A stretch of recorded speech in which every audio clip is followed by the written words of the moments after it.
Fëmijët e qytetit Muze pushtuan pazarin e Gjirokastrës me kostume dhe veshje shumë ngjyrshë, duke sjellë një atmosferë të gjallë dhe festive.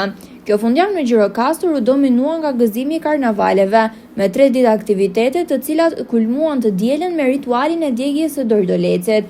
Me kostume të larmishme dhe plot ngjyra, vogëlushët mbushën sheshin Qerqis Topulli në zemër të pazarit karakteristik të qytetit, duke kthyer atë në një skenë të gjallë festive.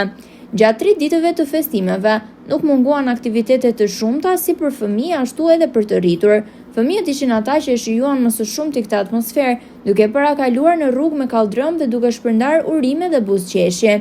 Të gëzuar, fëmijët uronin njëri tjetrin dhe festonin me kostumet e personazheve të tyre të preferuar, derisa festa arrinte kulmin me djegjen e dordolecit, simbolin e karnavaleve, tregojnë banorët e qytetit. Karnavalet në Gjirokastër janë kthyer tashmë në një traditë të rikthyer, pas shumë vitesh mungesë, duke sjellë një energji të re dhe një arsye më shumë për të vizituar qytetin e Kurit.